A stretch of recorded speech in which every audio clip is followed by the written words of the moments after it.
সংবাদ সবাইকে স্বাগত জানাচ্ছি। আমি ফিরোজ তোহা। শুরুতেই সংবাদ শিরোনাম জানিয়ে দেব এই মুহূর্তে হাতে পাওয়া সর্বশেষ গুরুত্বপূর্ণ আপডেট আন্তর্জাতিক সংবাদ। শুরুতেই থাকছে আমেরিকা হামলা চালালে অন্য দেশের জ্বালানি ক্ষেত্র ভস্য করার হুমকি ইরানের।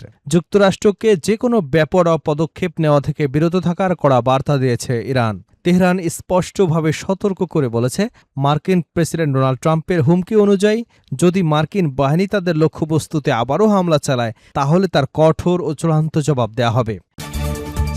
এবারে জানাবো দ্য গার্ডিয়ানের প্রতিবেদন, সৌদির উদ্বেগ এবং ইরানের হুঁশিয়ারির পর ভয় পেয়ে হামলা থেকে সরে এলেন ডোনাল্ড ট্রাম্প। মধ্যপ্রাচ্যের আকাশ জুড়ে যুদ্ধের ঘনঘটা। একদিকে ইরানের কঠোর হুঁশিয়ারি, উপসাগরীয় অঞ্চলে একের পর এক রহস্যজনক হামলা। অন্যদিকে সৌদি আরবের তীব্র উদ্বেগ। ঠিক এমন এক উত্তাল থমথমে পরিস্থিতিতে ইরানের বিরুদ্ধে বড় ধরনের সামরিক পদক্ষেপ থেকে আপাতত সরে আসার ঘোষণা দিয়েছেন ডোনাল্ড ট্রাম্প। জানাবো মার্কিন শীর্ষ কমান্ডারের বিবৃতি, বাড়ছে অস্ত্র ঘাটতি। ইসরায়েলকে রক্ষার সক্ষমতা হারাতে পারে যুক্তরাষ্ট্র। যুক্তরাষ্ট্রের ইউরোপীয় কমান্ডের প্রধান জেনারেল অ্যালেক্সাস গ্রিনকেভিচ সতর্ক করে বলেছেন, তাদের নৌবাহিনী অতিরিক্ত অস্ত্র ও সামরিক সরঞ্জাম না পেলে ইরানের সম্ভাব্য ক্ষেপণাস্ত্র হামলার বিরুদ্ধে ইসরায়েলকে রক্ষা করা সম্ভব নাও হতে পারে। এদিকে প্রকাশ্যে যুদ্ধের হুমকি আড়ালে আলোচনা চায় যুক্তরাষ্ট্র। যুক্তরাষ্ট্র প্রকাশ্যে সামরিক সংঘাত বাড়ানোর হুমকি দিলেও আড়ালে কূটনৈতিক আলোচনার জন্য তদবির করছে বলে অভিযোগ করেছে ইরান। মার্কিন প্রেসিডেন্ট ডোনাল্ড ট্রাম্পের পরিকল্পিত হামলা বাতিলের আগে ইরানের জাতীয় নিরাপত্তা ও পররাষ্ট্রনীতি বিষয়ক সংসদীয় কমিটির মুখপাত্র এবং জ্যেষ্ঠ আইন প্রণেতা হাসান গাশগাভি এ মন্তব্য করেছেন। এবারে জানাবো গাজায় ইসরায়েলি হামলায় নিহত ৮, ধ্বংসস্তূপ থেকে ১১২ জনের মরদেহ উদ্ধার। চলমান যুদ্ধবিরতি ও শান্তি আলোচনার মধ্যে গাজার একটি হাসপাতালে নতুন করে বিমান হামলা চালিয়েছে ইসরায়েল। শনিবার চালানো ইসরায়েলি হামলায় ৮ জন নিহত হয়েছেন। এদিকে গাজা সিটির সাবরা এলাকায় ধ্বংসস্তূপের নিচে থেকে ১১২ জনের মরদেহ উদ্ধার করা হয়েছে। উদ্ধারকৃতদের মধ্যে ৪০ জন শিশু, ৩৮ জন নারী এবং ৭ জন শারীরিক প্রতিবন্ধী রয়েছে বলে জানা গেছে। এবং সর্বশেষ জানাবো গাজায় হামাসের ২ কমান্ডারকে হত্যার দাবি ইসরায়েলের। গাজা উপত্যকায় পৃথক বিমান হামলায় হামাসের ২ কমান্ডার নিহত হয়েছেন। ইসরায়েলি সামরিক বাহিনী এ দাবি করেছে। ইসরায়েলি বাহিনীর বিবৃতিতে বলা হয়, শনিবার দক্ষিণ গাজায় চালানো এক বিমান হামলায় হামাসের নুকবা বিশেষ বাহিনীর সেল কমান্ডার সালেম জামাল আবাতাল রহমান নিহত হয়েছেন। এতক্ষণ শুনছিলেন সংবাদ শিরোনাম, এবার থাকছে পুরো সংবাদ। দর্শক, অনুরোধ থাকবে ভিডিওতে একটি লাইক দিন, কমেন্টস করে জানিয়ে দিন এই ভিডিওটি আপনি কোন জেলা থেকে দেখছেন এবং শুনছেন। আমেরিকা হামলা চালালে অন্য দেশের জ্বালানি ক্ষেত্র ভস্য করার হুমকি ইরানের।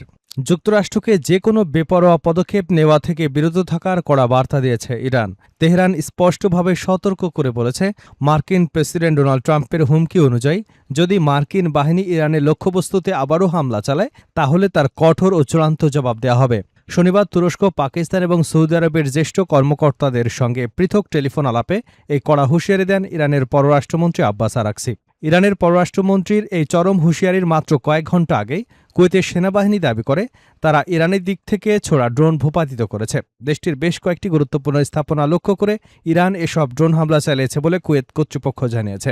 পাকিস্তানের সেনাপ্রধান ফিল্ড মার্শাল আসিম মুনির এবং তুরস্কের পররাষ্ট্রমন্ত্রী হাকান ফিদানের সঙ্গে আলাপে আব্বাস আরাকচি জানান, যে কোনো বহিরাগত আগ্রাসনের জবাবে ইরান দৃঢ় ও কঠোর প্রতিক্রিয়া দেখাতে প্রস্তুত। নিজের বার্তা সংস্থা টেলিগ্রাম অ্যাকাউন্টে এক বার্তায় আরাকচি বলেন, যুক্তরাষ্ট্রের অস্থিতিশীল কর্মকাণ্ডের কারণে গোটা মধ্যপ্রাচ্যে যে নিরাপত্তাহীনতা তৈরি হয়েছে তা নিয়ে তিনি মিত্র দেশগুলোর সঙ্গে আলোচনা করেছেন।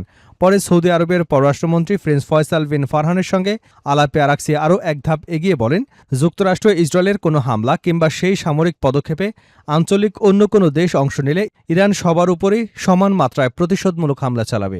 অন্যদিকে শনিবারই সৌদি যুবরাজ মোহাম্মদ বিন সালমান মার্কিন প্রেসিডেন্ট ডোনাল্ড ট্রাম্পের সঙ্গে সরাসরি ফোন আলাপ করেছেন। এক মার্কিন কর্মকর্তার বরাতে সংবাদ মাধ্যম এক্সিও জানিয়েছে, যুবরাজ ট্রাম্পের কাছে ইরান সংক্রান্ত যুক্তরাষ্ট্রের সম্ভাব্য সামরিক পরিকল্পনা নিয়ে গভীর উদ্বেগ প্রকাশ করেন এবং বিষয়টি নিয়ে স্পষ্ট ব্যাখ্যা চান। এদিকে ইরানের শীর্ষ নিরাপত্তা সংস্থার সঙ্গে সংশ্লিষ্ট বার্তা সংস্থা নূর নিউজ এক প্রতিবেদনে বড় ধরনের ধ্বংসযজ্ঞের ইঙ্গিত দিয়েছেন। তারা জানায়, যুক্তরাষ্ট্র যদি ইরানের নিজস্ব জ্বালানি অবকাঠামোকে লক্ষ্যবস্তু বানায় তাহলে ইরান পাল্টা পদক্ষেপ হিসেবে সৌদি আরব, সংযুক্ত আরব আমিরাতের তেল ক্ষেত্রে এবং কাতার ও ইসরায়েলের গ্যাস ক্ষেত্রে হামলা চালাবে। নূর নিউজের ভাষায় সবকিছু পুড়িয়ে ছাই করে দেওয়া হবে। তবে এর আগের দিন শুক্রবার ক্যাম্প ডেভিডে অনুষ্ঠিত মার্কিন মন্ত্রিসভার বৈঠকে প্রেসিডেন্ট ট্রাম্প কিছুটা নরম সুরে বলেন, তার বিশ্বাস মার্কিন আলোচকেরা এখনও ইরানের সঙ্গে কূটনৈতিক সমঝোতায় পৌঁছতে সক্ষম হবেন। বর্তমানে ট্রাম্পের গঠিত শীর্ষ প্রতিনিধি দলে রয়েছেন তার জামাতা জ্যারেড কুশনার, বিশেষ দূত স্টিভ উইটকফ এবং পররাষ্ট্রমন্ত্রী মার্কো রুবিও। কূটনৈতিক আলোচনার সুযোগ রাখার কথা বললেও ট্রাম্প ইরানের বিরুদ্ধে প্রতিশ্রুতি ভঙ্গের অভিযোগ তোলেন। তিনি বলেন, ইরানের উপর তার আস্থা ক্রমশ কমেছে এবং বাধ্য হলে তিনি তাদের উপর সামরিক হামলা চালাবেন। পাল্টা অভিযোগ, ইরানও শুরু থেকে যুক্তরাষ্ট্রের বিরুদ্ধে বারবার চুক্তি এবং প্রতিশ্রুতি ভঙ্গের অভিযোগ আনছে। সৌদির উদ্বেগ, ইরানের হুঁশিয়ারির পর হামলা থেকে সরে এলেন ডোনাল্ড ট্রাম্প। মধ্যপ্রাচ্যের আকাশ জুড়ে যুদ্ধের ঘনঘটা। একদিকে ইরানের কঠোর হুঁশিয়ারি এবং উপসাগরীয় অঞ্চলে একের পর এক রহস্যজনক হামলা, অন্যদিকে সৌদি আরবের তীব্র উদ্বেগ। ঠিক এমন এক উত্তাল ও থমথমে পরিস্থিতিতে ইরানের বিরুদ্ধে বড় ধরনের সামরিক পদক্ষেপ থেকে আপাতত সরে আসার ঘোষণা দিয়েছেন মার্কিন প্রেসিডেন্ট ডোনাল্ড ট্রাম্প। সামরিক প্রস্তুতির একদম শেষ পর্যায়ে এসে ট্রাম্পের সিদ্ধান্ত বদলের পেছনের কারণ খুঁজে বের করবার চেষ্টা করেছে দ্য গার্ডিয়ান। রোববার যুক্তরাষ্ট্রের প্রেসিডেন্ট ডোনাল্ড ট্রাম্প জানিয়েছিলেন, দ্রুত একটি সমঝোতা চুক্তি হলে ইরানের বিরুদ্ধে নতুন কোনো সামরিক হামলা থেকে আপাতত বিরত থাকবে যুক্তরাষ্ট্র। এর মাধ্যমে সাম্প্রতিক কঠোর অবস্থান থেকে তিনি কিছুটা সরে এলেন বলে আন্তর্জাতিক গণমাধ্যমের বিশ্লেষণ করা হয়েছে। প্রতিবেদন অনুযায়ী শনিবার সৌদি আরবের ক্রাউন প্রিন্স মোহাম্মদ বিন সালমান ট্রাম্পের সঙ্গে টেলিফোনে কথা বলেন, সম্ভাব্য মার্কিন হামলা নিয়ে উদ্বেগ প্রকাশ করেন। এক্সিওসের এক সূত্রের দাবি, এমবিএস ট্রাম্পকে উত্তেজনা কমানোর আহ্বান জানান এবং নতুন করে হামলা থেকে বিরত থাকতে অনুরোধ করেন। অন্যদিকে অ্যাসোসিয়েট প্রেস জানায়, সৌদি আরব আশঙ্কা করছিল যে যুক্তরাষ্ট্র যদি ইরানের জ্বালানি বা গুরুত্বপূর্ণ অবকাঠামোতে বড় ধরনের হামলা চালায়, তাহলে তেহরান সৌদি আরব সহ উপসাগরীয় দেশগুলোর জ্বালানি স্থাপনায় পাল্টা হামলা চালাতে পারে। প্রতিবেদনগুলোতে আরও বলা হয়েছে, ফোন আলাপে সৌদি যুবরাজ ট্রাম্পের সম্ভাব্য সামরিক পদক্ষেপ সম্পর্কে বিস্তারিত তথ্য জানতে চান। তবে হোয়াইট হাউস নিশ্চিত করেছে যে দুই নেতার মধ্যে ফোন আলাপ হয়েছে, যদিও আলোচনার বিষয়বস্তু সম্পর্কে কোনো মন্তব্য করেনি। এদিকে ইরানও সতর্ক করে জানিয়েছে, যুক্তরাষ্ট্র নতুন হামলা চালালে তারা প্রতিবেশী দেশগুলোর বিরুদ্ধে কঠোর প্রতিশোধমূলক পদক্ষেপ নিতে বাধ্য হবে। একই দিনে কুয়েত দাবি করেছে, দেশটির আকাশসীমায় ইরানি ড্রোন প্রবেশের ঘটনা ঘটেছে। এছাড়া হরমুজ প্রণালীর কাছে ওমান উপকূলে দুটি জাহাজে হামলার ঘটনাও সামনে এসেছে। বাড়ছে অস্ত্র ঘাটতি, ইসরায়েলকে রক্ষার সক্ষমতা হারাতে পারে যুক্তরাষ্ট্র। যুক্তরাষ্ট্রের ইউরোপীয় কমান্ডের প্রধান জেনারেল অ্যালেক্সাস গ্রিনকেভিচ সতর্ক করে বলেছেন, তাদের নৌবাহিনীর অতিরিক্ত অস্ত্র ও সামরিক সরঞ্জাম না পেলে ইরানের সম্ভাব্য ক্ষেপণাস্ত্র হামলার বিরুদ্ধে ইসরায়েলকে রক্ষা করা সম্ভব নাও হতে পারে। দ্য ওয়াশিংটন পোস্টের এক প্রতিবেদনে এ তথ্য জানানো হয়েছে। তিনি জানান, ইরানের সঙ্গে সংঘাত অব্যাহত থাকায় যুক্তরাষ্ট্রের নৌবাহিনীর সামরিক রসদ প্রয়োজনের তুলনায় অপ্রতুল্য হয়ে গেছে।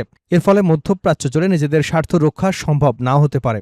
প্রতিবেদন অনুযায়ী জেনারেল অ্যালেক্সাস গ্রিনকেভিচ চলতি সপ্তাহে পেন্টাগনের জ্যেষ্ঠ কর্মকর্তাদের ব্যক্তিগতভাবে জানিয়েছেন, এ অঞ্চলে আরেকটি মার্কিন নৌবাহিনীর ডেস্ট্রয়ার নিযুক্ত না করা হলে ওয়াশিংটনকে ইসরায়েল রক্ষা অথবা যুক্তরাষ্ট্রের নিজস্ব ভূখণ্ডের নিরাপত্তাকে অগ্রাধিকার দেওয়ার মধ্যে যে কোনো একটিকে বেছে নিতে হতে পারে। প্রতিবেদনে বলা হয়েছে, যুক্তরাষ্ট্র ইরানের মধ্যকার উত্তেজনা এবং সংঘাত বৃদ্ধির প্রেক্ষাপটে মার্কিন সামরিক সক্ষমতার উপর চাপ উল্লেখযোগ্যভাবে বেড়েছে।